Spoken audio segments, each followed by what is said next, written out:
Good morning, and welcome to Dr. Murphy's Public Health for You series, where you can ask questions.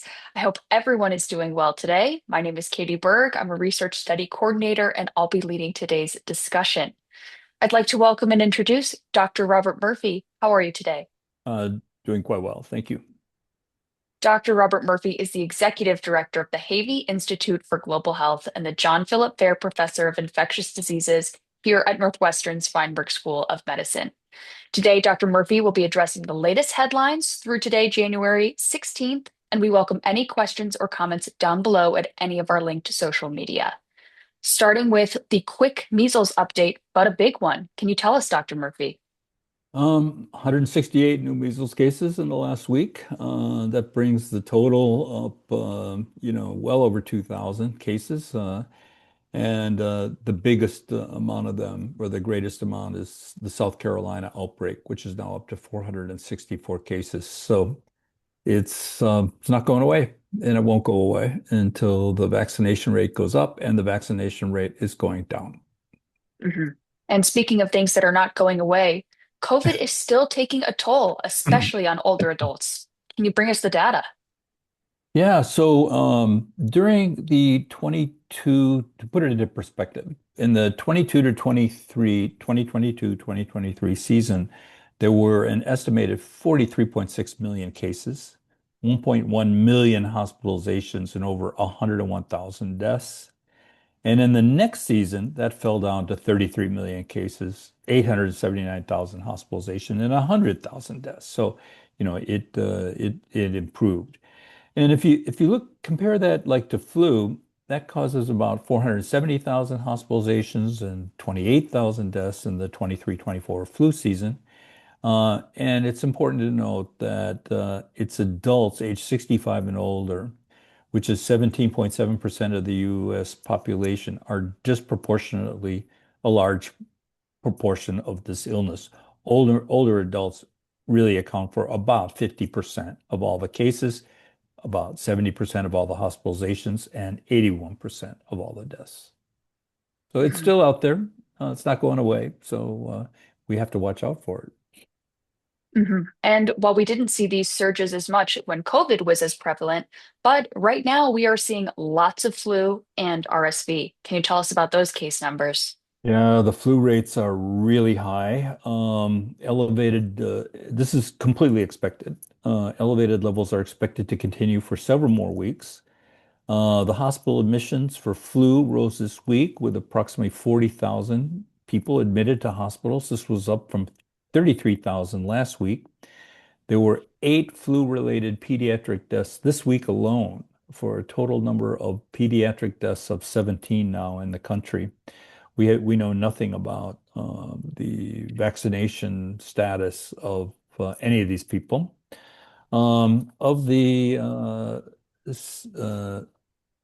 subtypes that were done on the people that had the subtyping, it's all this H3N2 strain, which is a strain that's known to be quite virulent. So it's worse than the typical flu that we have. RSV is, of course, out there too, a leading cause of hospitalizations for children. And it's elevated in many regions, so that's happening also. The emergency room visits and hospital admissions for children 0 to 4 years of age have increased this week. So the vaccination rates for both um, flu and RSV in general are low. So the RSV rates, the vaccination rate, the kids actually don't get a vaccine. They get a monoclonal antibody. Or you can give the mother the vaccine in the third trimester, and her antibodies that she makes protects the baby. The monoclonal antibody actually works better, but either one of them really cuts the rate of these kids being in the hospital and cuts the death rate significantly. So that's the status of that. This is gonna go for another month or two and before it really starts coming down. And we will keep an eye on those numbers, but unfortunate timing on the other side after your infection, there seems to be a shortage of Tamiflu, which is used to help treat flu cases. Can you tell us about that? Yeah, Tamiflu is an oral pill twice a day for 5 days. works quite well, lowers the amount of symptoms and improves overall outcomes.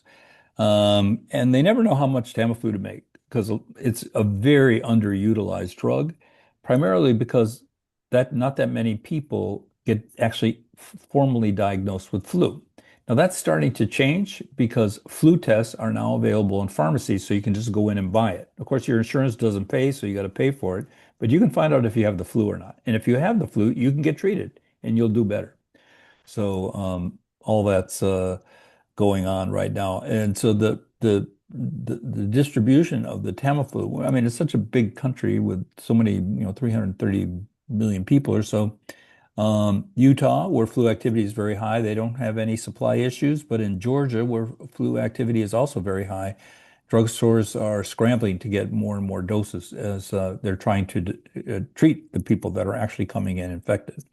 It's very important that a diagnosis is made quickly because the drug works the best if it's given in the first 48 hours of symptoms. So, Hmm.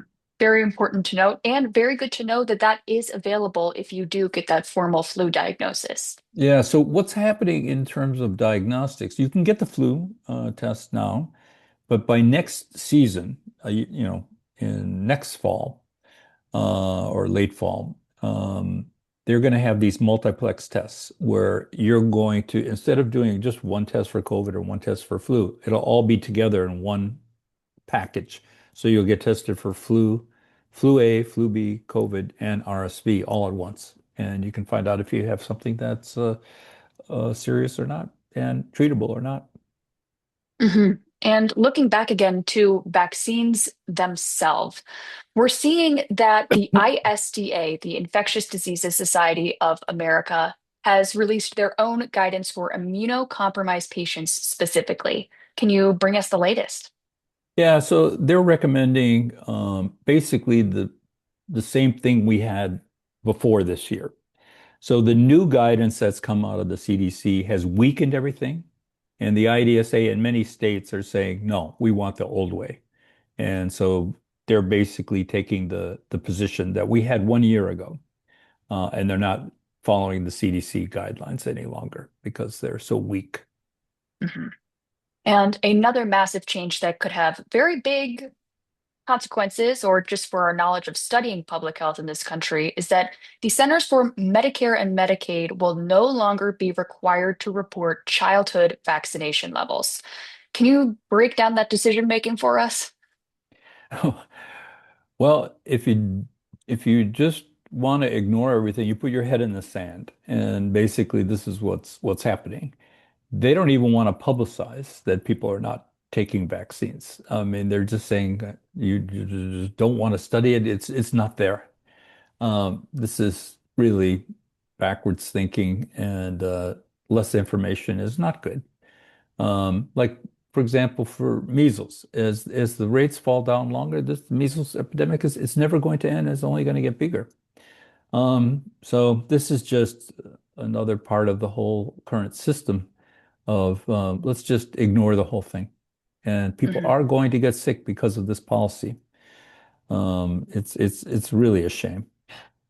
Yeah, it's not good news. And our last story today is a developing one. Just yesterday and today, there have been many cases of salmonella linked to a certain supplement powder. Can you tell us what it Yeah, is? yeah. This was a report that just came out yesterday.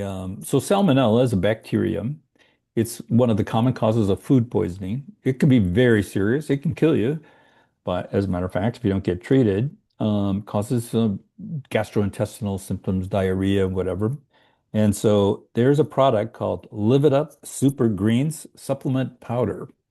I think it's from New York State someplace. And anyway, 45 people in 21 states have gotten salmonella from this product. So if you've ever heard of it, have seen that product, don't take it, throw it away. And 12 of these 45 people, about a quarter of them, have actually required hospitalization. So it can be quite serious. And if you have other underlying medical problems or anything and you're taking this stuff, you get salmonella. I mean, it can be very serious. Mhm. And is it possible that that is an underreport on cases? Some people just get a stomach bug. Is it always severe or can it be kind of minimal? No, everything. It can be anything. It can be even asymptomatic. This is a very gross undercounting, most likely. Mhm. But at Well, least we thank know you. the source. Yeah, exactly. At Yeah. least we know the source. And I'd like to thank you, Dr. Murphy, for your time and your expertise today. Lots of important topics that we will, of course, be following into the next weeks and months. So thank you, Dr. Murphy, and thank you all for joining us. Have a great weekend. Thank you. And as always, any questions or comments down below are welcome. We'll see you next week.